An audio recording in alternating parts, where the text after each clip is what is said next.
Welcome to Talk Cosmos, the show where Sue Roseminahan and her panel of guests bring you insightful conversations to awaken consciousness for soul growth. Come journey with us through astrology's energetic cycles and get ready to understand your path in the cosmic roots of the stars.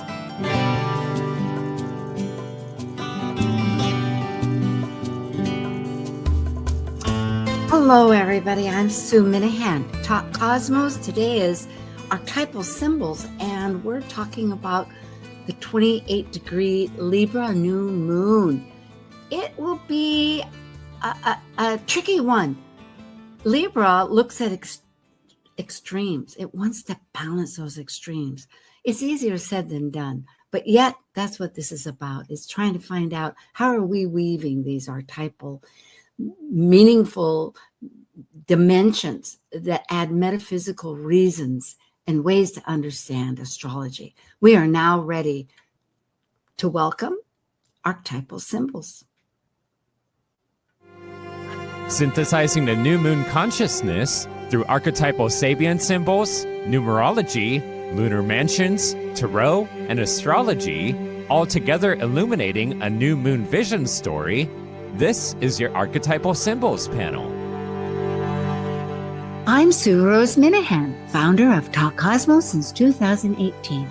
I'm an evolutionary astrologer, consultant, speaker, writer, vibrational astrology student, Dwarf Planet University graduate, Kepler Astrology Toastmasters Club charter member.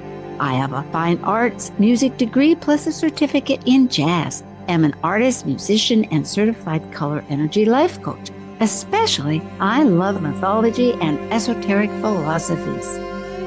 I'm elizabethlizmuschett, a professional astrologer, intuitive, numerologist, and tarot reader.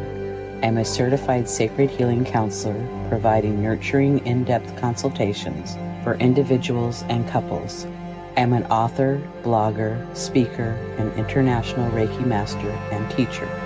I create safe space in which to explore the deeper patterns of your life, to clarify your current circumstances and help you find your best path forward.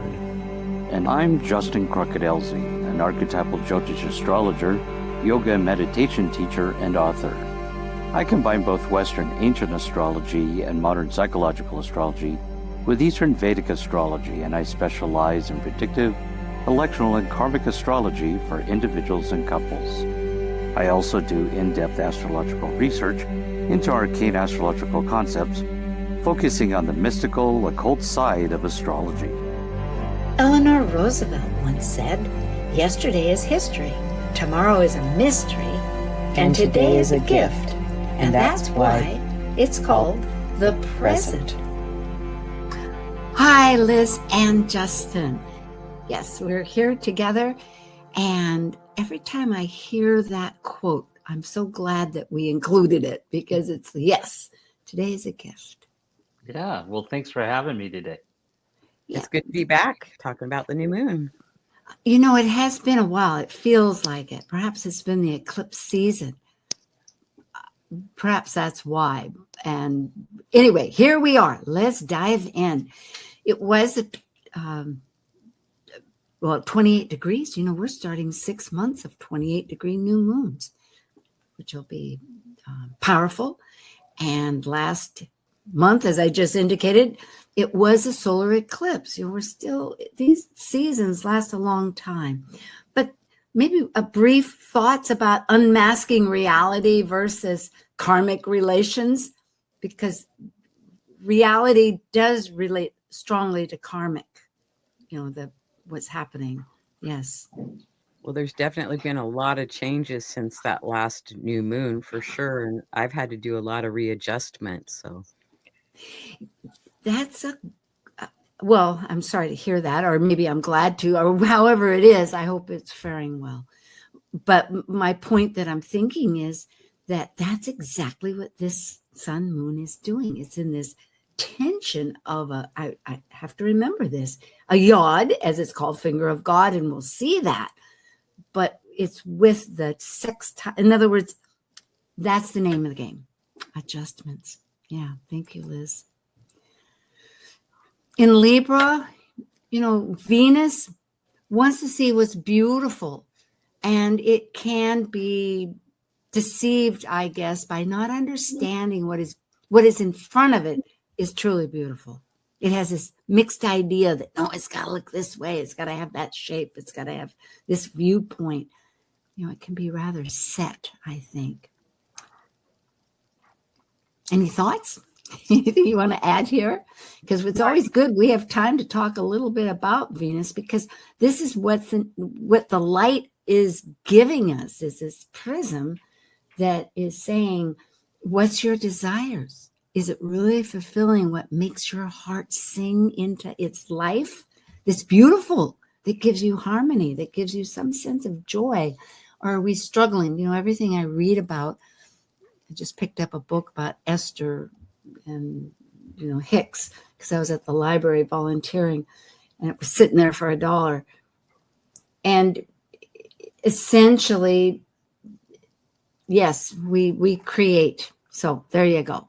We're creating. All right, we'll lead on.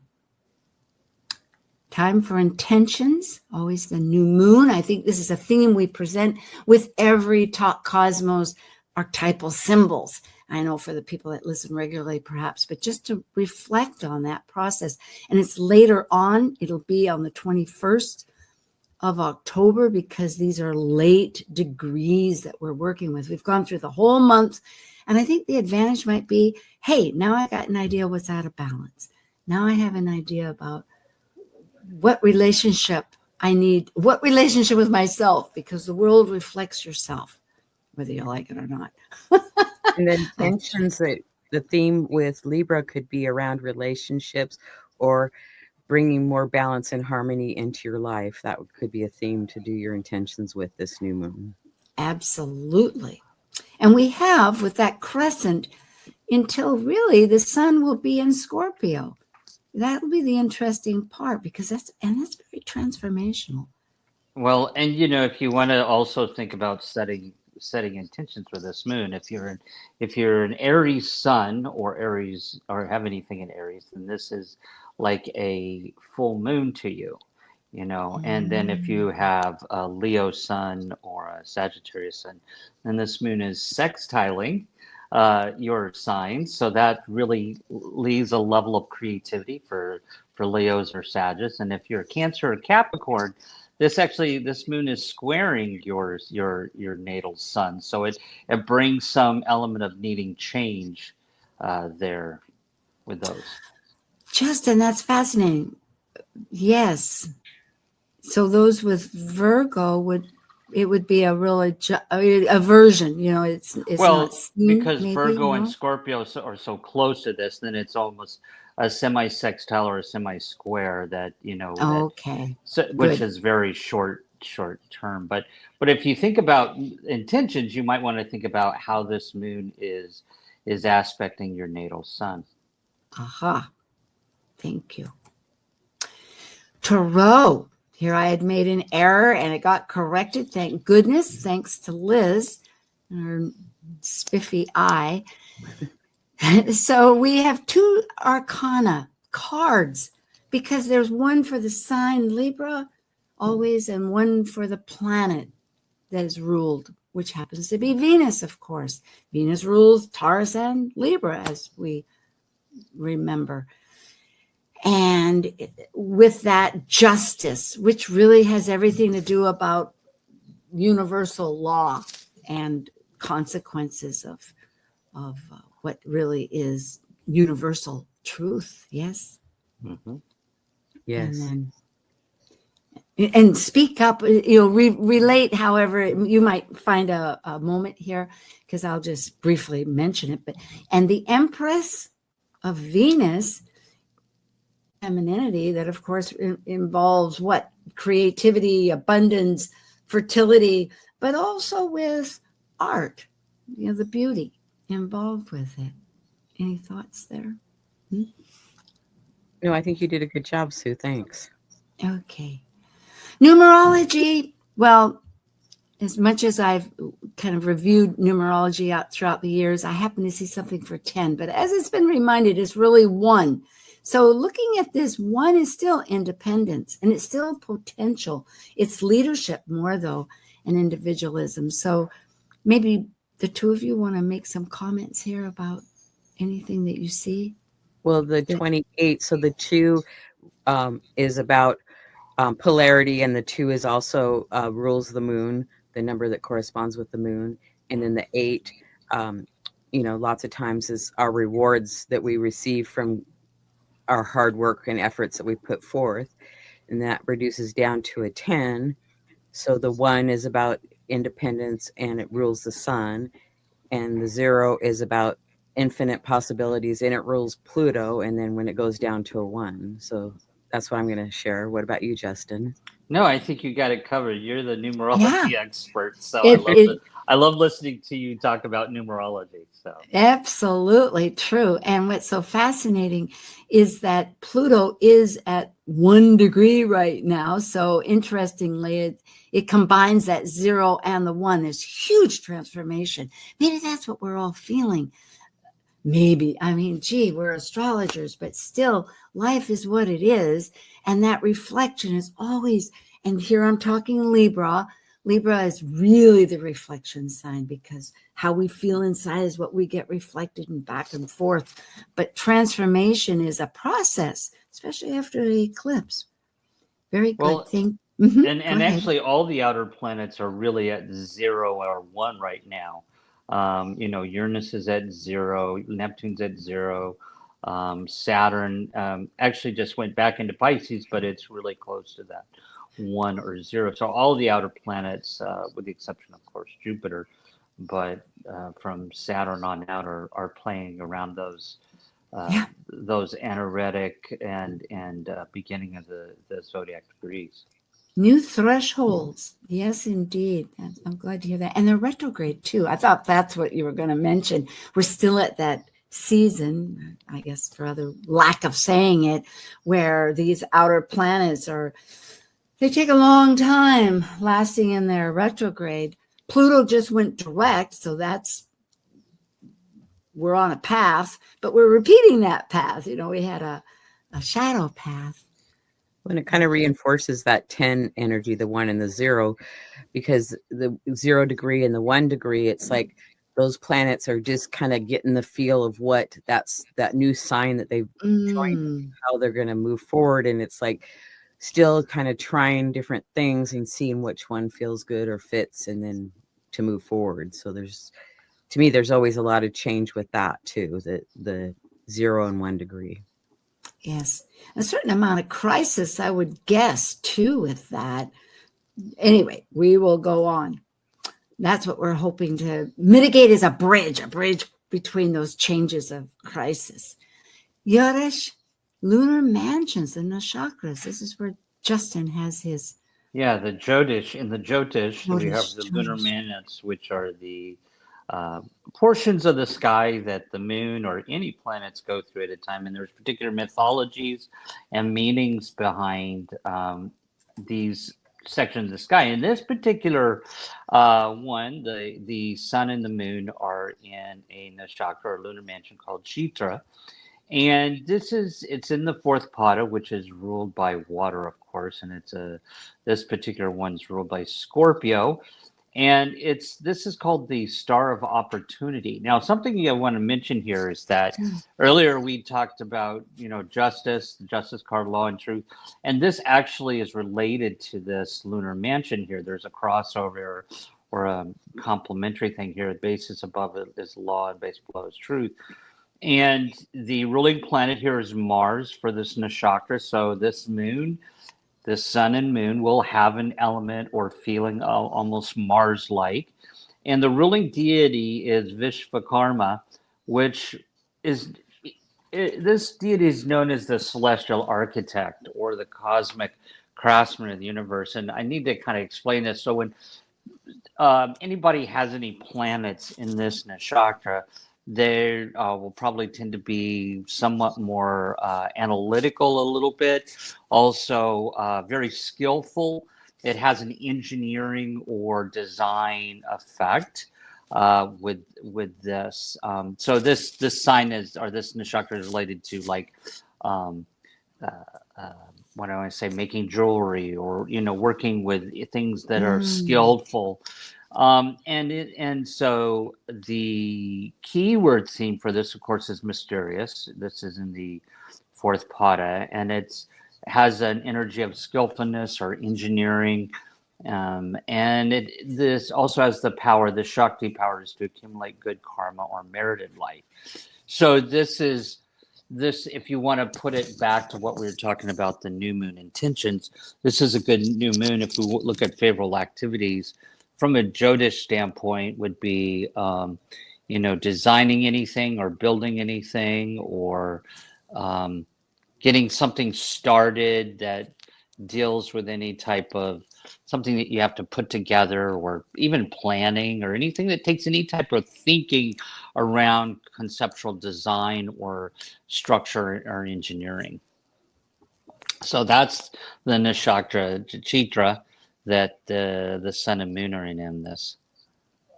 It offers quite a bit of hope whenever I see opportunity and the skill and actually to accumulate good karma. In other words, with work that is fortuitous. Yes, that's right.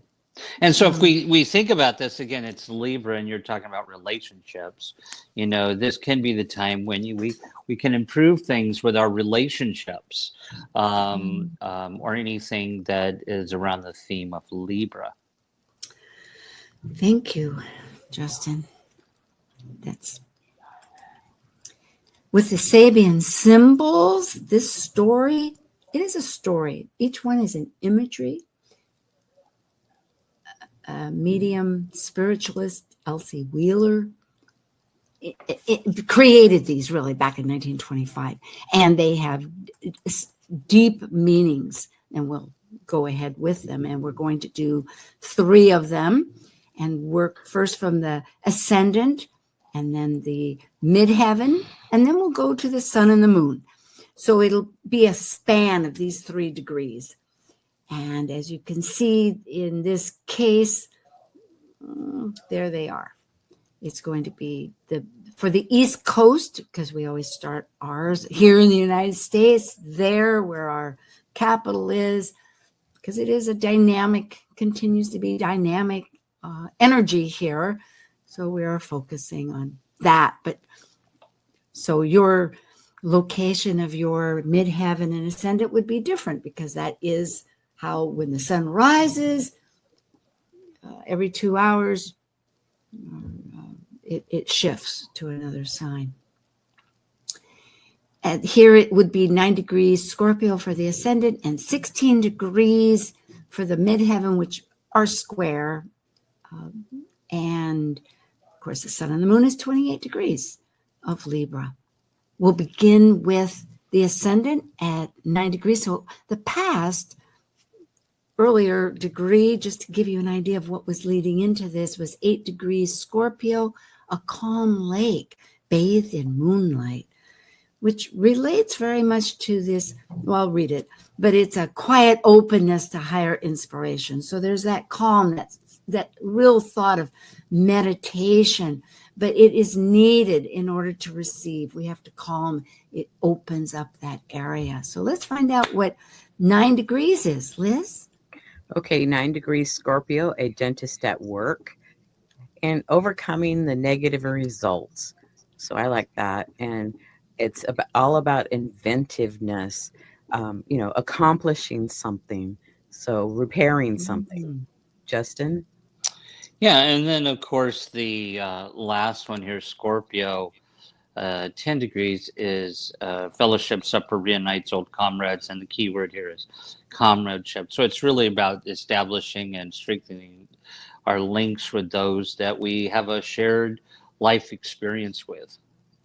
Yeah, it sounds very much like the nakshatra there. I was just thinking about the inventiveness, Liz, that you had brought your keyword there, and thinking of the skillfulness and the ability to make good karma. So it seems to be working together so far. Yeah, preparing yourself with the calm of the moonlight, and then it's like you take a little meditation or a deep breath or go wash your hands, and then you can accomplish the work.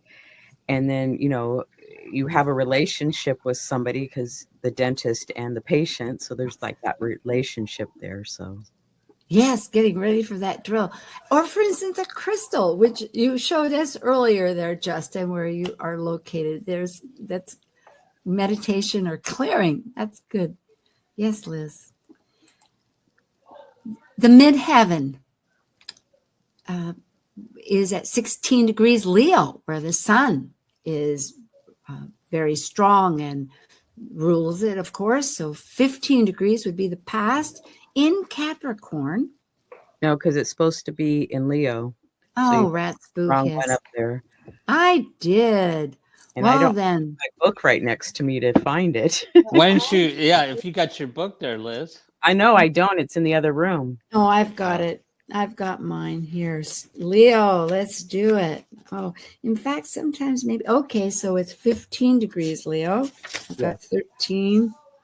Okay, 15 degrees is a pageant with its spectacular floats.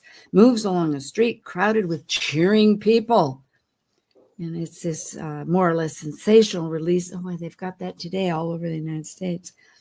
Of energies, dramatizing unconscious aspirations, both of our primitive and instinctual nature. And the key word here is demonstration. Boy, that's today. And what's the next one? Oh, thank you. Yes. The next one is a thunderstorm ended. All nature rejoices in brilliant sunshine, surge of life and love after a major crisis. And it's the joy and power of new beginnings. Okay. That's right. That's always the 16. And what's the 17?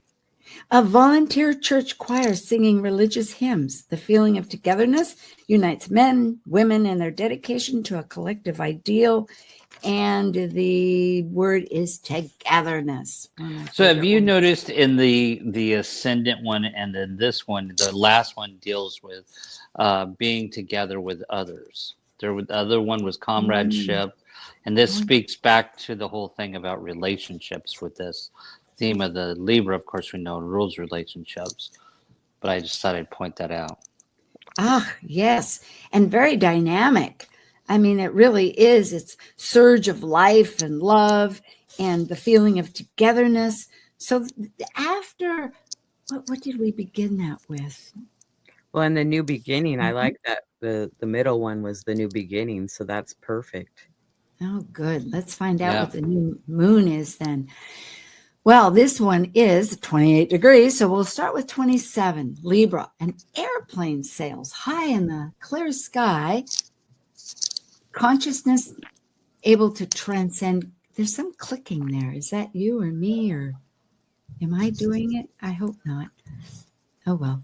A consciousness able to transcend conflicts and pressures of the personal life. Transcendence, realization. For that unity that goes back to that calm ocean or the calm moonlight, yes? And the good karma we're trying to invent on. Go ahead, Liz. Okay, then Libra 28, the present degree, a man becoming aware of spiritual focus surrounding and assisting him. Realization on all levels of existence, that we're never alone, and community. So another reference to community or togetherness, and the key word is inner assurance. So that's and then beautiful. And then the last one is mankind's vast and enduring effort to reach for knowledge, transferable from generation to generation. And here we see a deep sense of participation in and commitment to social processes which seek to bring all humans truth and greater life. So again, we have this conscious participation with others through all of our life experiences and stages that we go through. Powerful. So I think all of these have all talked about togetherness and working together. So I think it's like finding our community and is really, really important right now. Well said. I agree. Sorry, I couldn't- interrupted. No, you making stated it better amends. than I could. You stated it Yeah. better than I could. That was excellent. Exactly. And a consciousness, that's excellent, excellent. There is hope on the horizon. I love it. Oh my gosh. Well, we're right on time. In fact, we're a little ahead. This is Archetypal Symbols. We'll be back. We'll take a brief little getaway. We have Justin Crockett Elsie, and elizabethlizmuschett with me for this panel on the new moon for 28 degrees Libra. Thanks.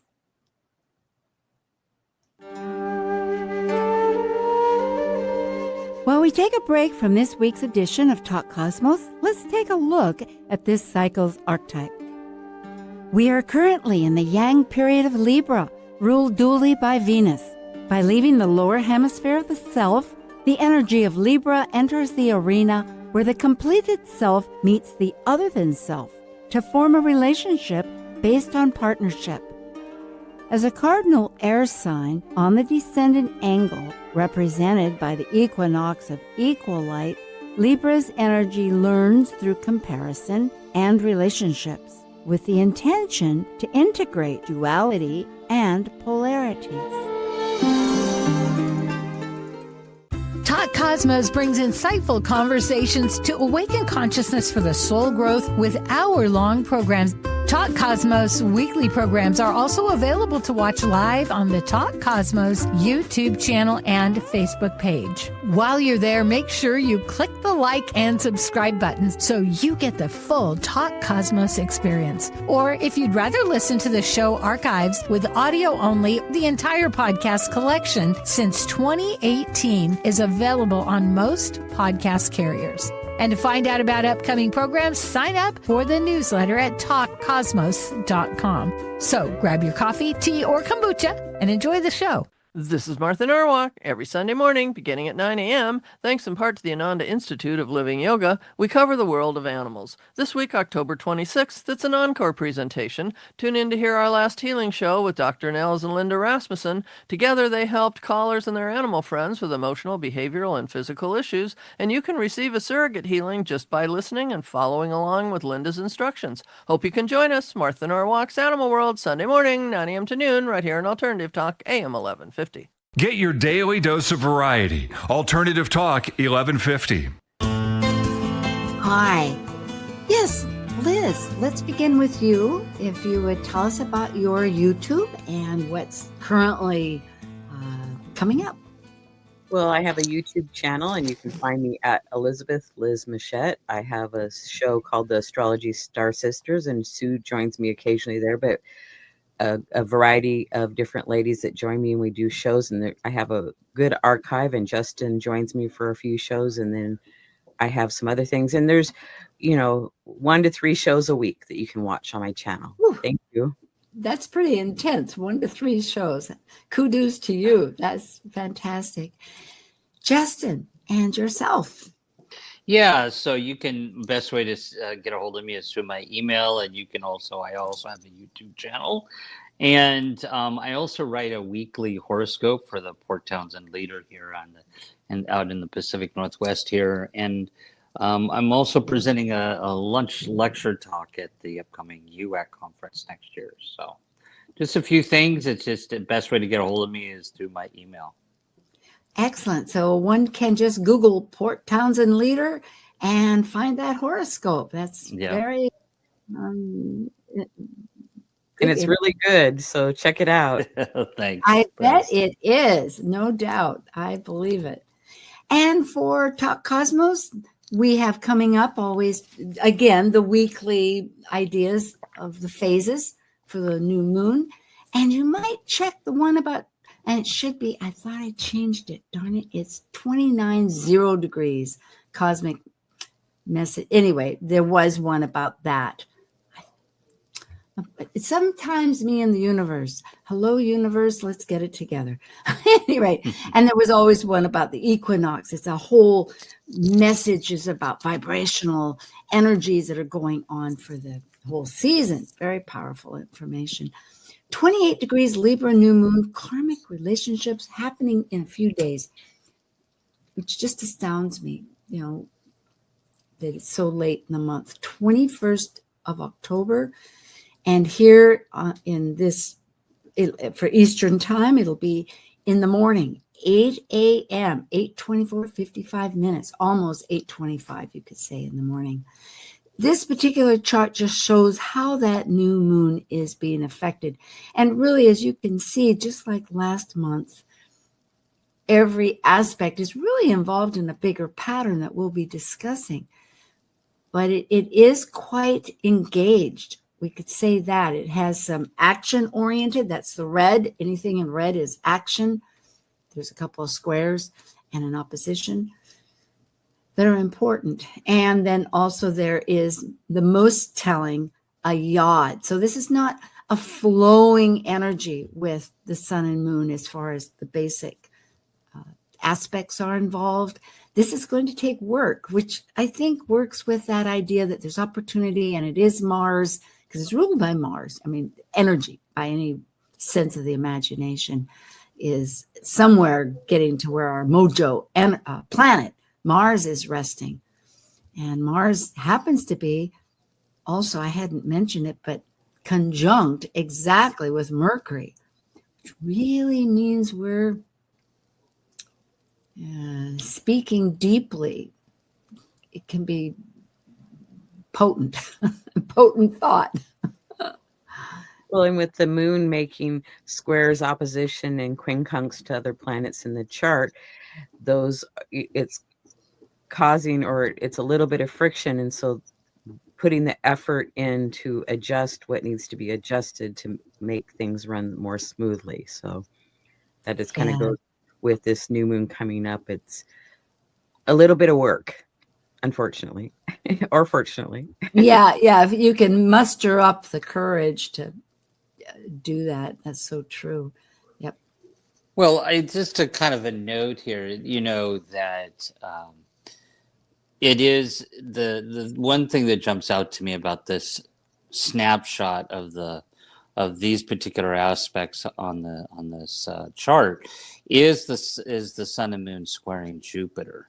I think that is it, because Jupiter's in Cancer, represents family relation. We were talking about those Sabian symbols, talking about group structure or family, more around individual relationships and more around a group structure relationship. And if we see both the Cancer is about the tribe or family, and then of course it is squaring those first degrees of Aquarius. For the rest of Aquarius, it'll be triangulating. But with Pluto there, that also is in the sign that represents group communication. So I think this really highlights the Sabians that was talking about, really paying attention to our relationships in the family of humanity. Whether it's the groups we associate with, or acquaintances, or our family. So important, both of your feedback here. And I'm noticing the opposition with Eris, who wants inclusivity. And I think for Libra, you can feel like you're excluded, but really, what are you excluding? Is it yourself? And that means you have to heal something within yourself.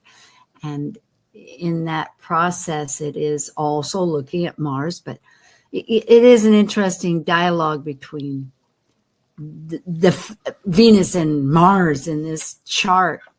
Well, and I think also, when we bring in the energies between Aries and Libra, many times people are evaluating their sense of self versus the relationship. Do they get lost in a relationship, or do they stand out as an individual? And I think the fact that, as you're pointing out, that opposition with the Eris and Chiron, this moon can really kind of highlight power issues. And are we being recognized in that tribe, that family, that group as an individual, or are we standing out, or are we just blending in?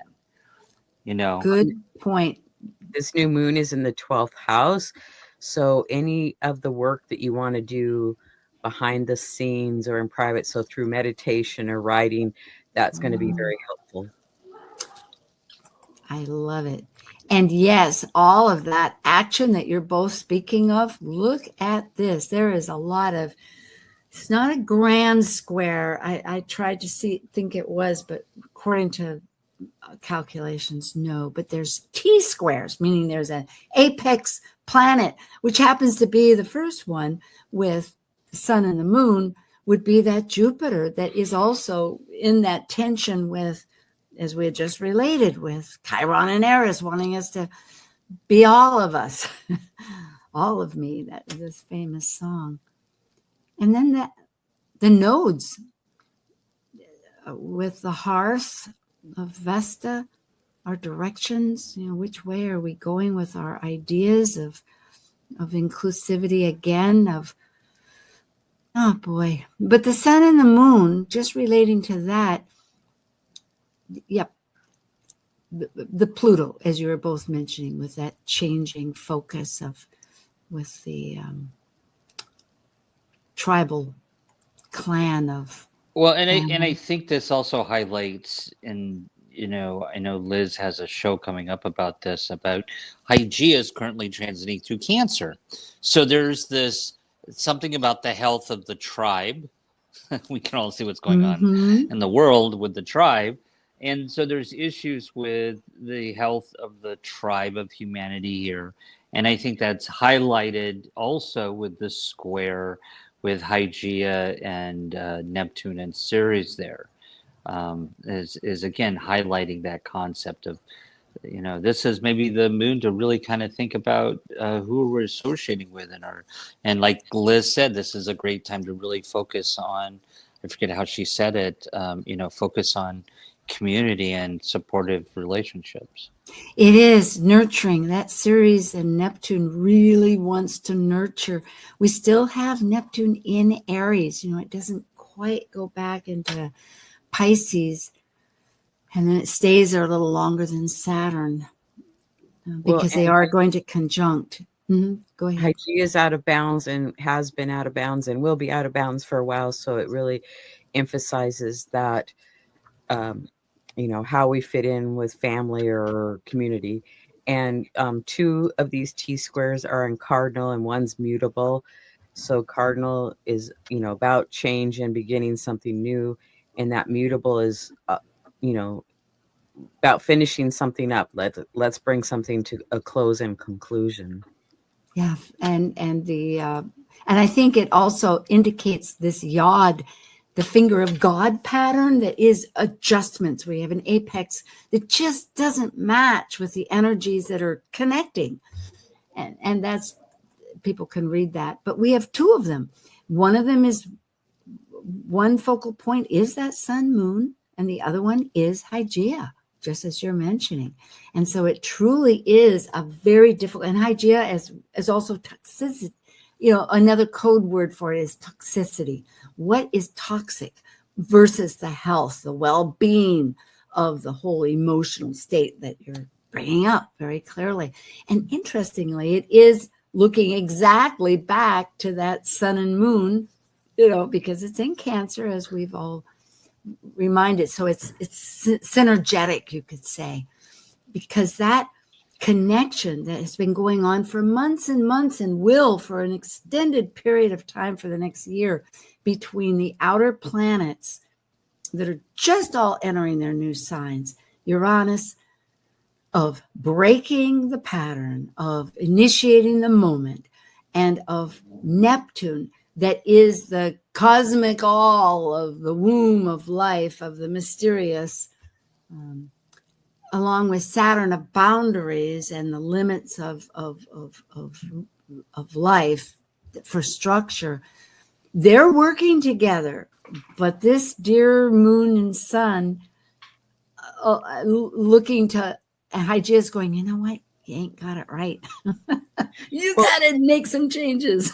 The yod with the sun and moon, the moon will move on in a few hours after the new moon on the 21st, which I believe is on Tuesday. And so that only lasts a day or two. But the one with Hygeia, Juno and Pallas Athena, the asteroids, is going to last a little longer. Yes. Their cycles much longer, 300 years or something like that. So they stay in that sign for a long period. Good point. But a new moon still is that seed point. So therefore, this energy, and that you're right, it's transitory and very much so. But why are we even looking at it? Because it's saying, oops, this is the start. This is your little seed. Take what you need and plant it. And it could be from the eclipse because, it takes a seed from the... Yes, go ahead, Justin. Well, no, and I was going to say at the end of the day, the bottom line here is because they're quincunxes, there's something we have to bring back into balance. Mm-hmm. Libra is saying it. Yep. Balance with ourselves. Quincunx is about an inconjunct is an imbalance between those points. So, we're having to bring in the energies of Uranus and Saturn into balance with relationships. And looking at Hygeia, since you're both, reminding us of this, it's needing to work with Juno, which is everything about relationships but it's our belief systems. Like what supports that pattern of our beliefs, philosophies, could be religion for some, law, everything that's Jupiterian, Sagittarius, but then also the transformational idea of, because, well, not so much Pluto, but really Pallas Athena, that's our strategy.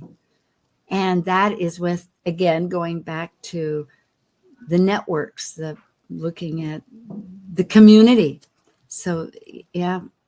The health of our relationships and make a new plan. Yep, that's it. Thank you.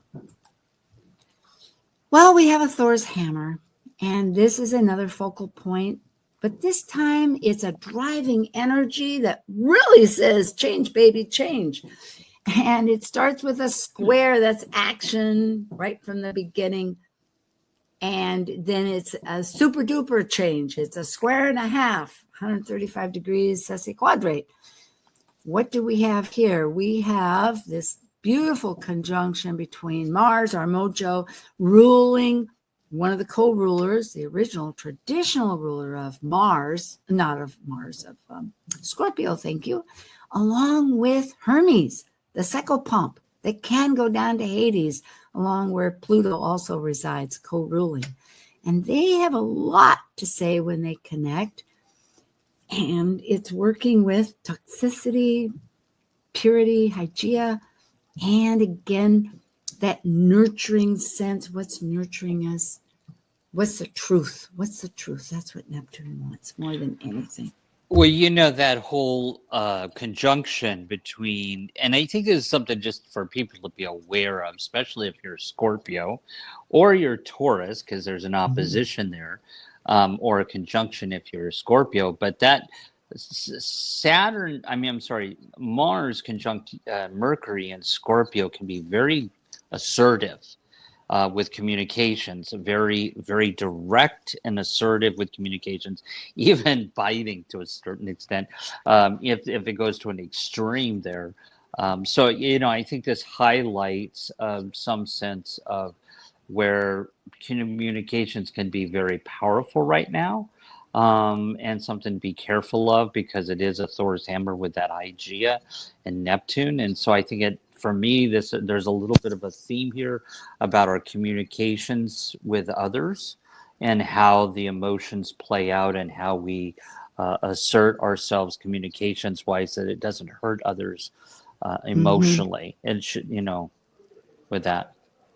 It is true, because emotions strongly, like anger of any sort, is generally a destructive. It's desired to eliminate something. So one needs to, like a surgeon, do sutures, stitch it back up a little bit, put some ointment on it, put a nice Band-Aid on it, say, let's give it's a good rest. good time to start something new when it comes to communications as well, with Mars Mercury conjunct.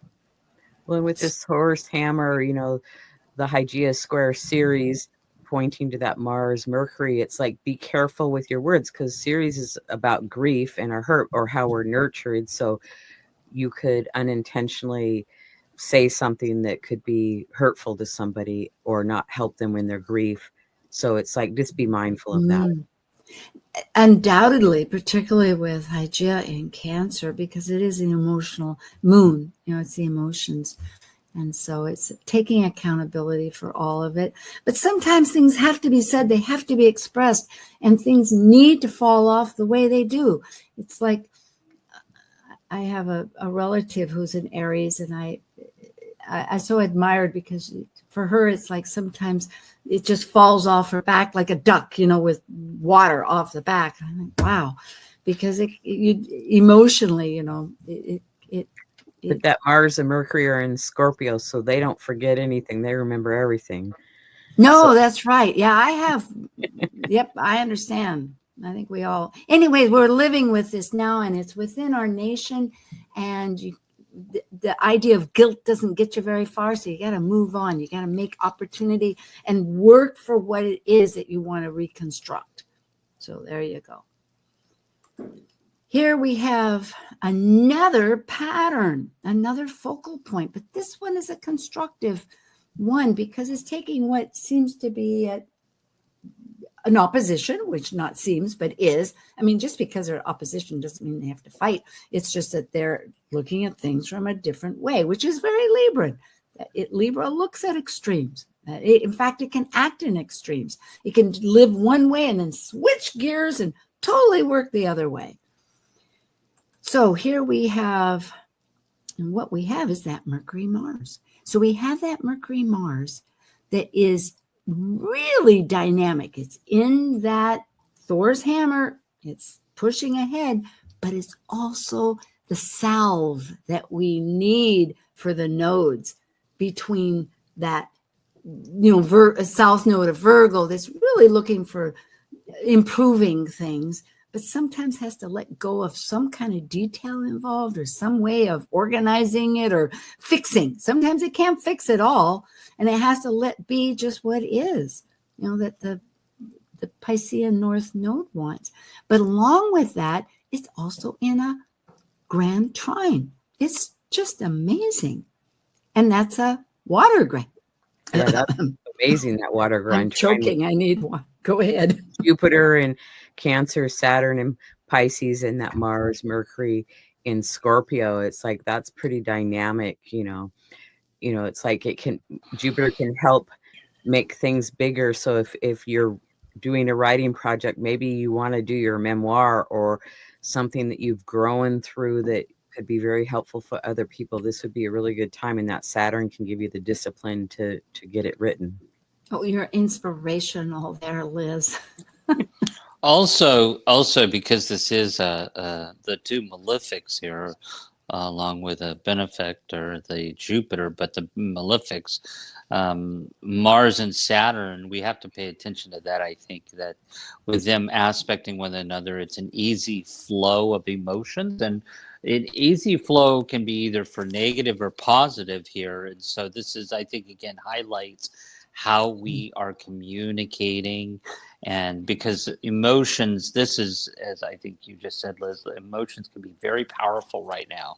And so it's really about some sense of balance there with this, because they could go over the top with Jupiter being in Cancer, along with the harshness of the two malefics, Saturn and Mars, aspecting with an easy flow. I mean, this could be like where a person just goes overboard with their emotions and really sets things off. So it's really about some sense of balance here as well.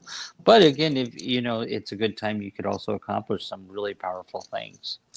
Now, this is also globally, because it's not just the United States. The timing is such. We have our Scorpio rising. So this, wherever else a person is, but these planetary energetic themes are current.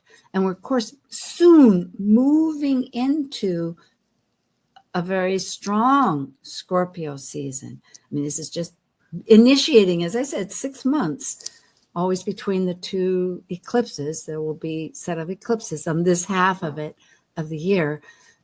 The degree stays the same, but it changes the sign. Right now, it's the balancing act the teeter-totter that, as we've expressed. And Well, if and emotions rise too quickly, seek out somebody that can help you work through those if you need assistance. Well, you might need more tools. It may be you need to ditch something. It may be you need to totally wipe the slate clean and start again. You can't sometimes salvage things, but hopefully, yes, things can be salvaged. And with the right communication that we've brought up and the right personal attention to what details need to be taken care of. Because I think that South Node is saying, look, maybe you're not attending to the right details. Maybe, you got to take personal accountability of things too. But I wouldn't just say, yeah, and that way you might need help from somebody else to work that, how to manage that, how to get the plate balanced, what to do. Justin, you were going to say something? Oh. Okay. And then we have too many grand trines there, one with the outer planets that's been active for probably a year and is going to be continue to be for quite some time. It and is. then one with the asteroids Juno, Pallas, and Ceres. So we have a lot of activity in this new moon with the asteroids this time period. So that I find that very interesting. And let's look at what they're saying, because we related this a little bit. I mean, I did when it was, but generally it's that nurturing, that strategy of nurturing with our partnerships, our alliances. Yep. There's a new strategy, and that helps, I think, with this. This is a constructive, if we put it that way, there's quite a bit of attention. Well, we have, interestingly, I added this at the end because the new moon starts Mercury. It's exactly on this date that the shadow path of Mercury that will be retrograde at 20 degrees Scorpio begins. And it goes all the way up to November 9th. It'll be that retrograde period. And then the entire path will be from, I think that's right. At any rate, we don't have it in front of us. So. Well, I would definitely say that 2 days after this, this new moon, people should really even be more aware, because that moon will be in Scorpio, crossing over that Mars and Mercury, initiating even initiating things even stronger than what we've just talked about when that moon, and it'll be a short thing, of course, a short transit, but 2 days after this new moon, it'll be really powerful. People should really pay attention to that day with the moon in Scorpio on Mars and Mercury.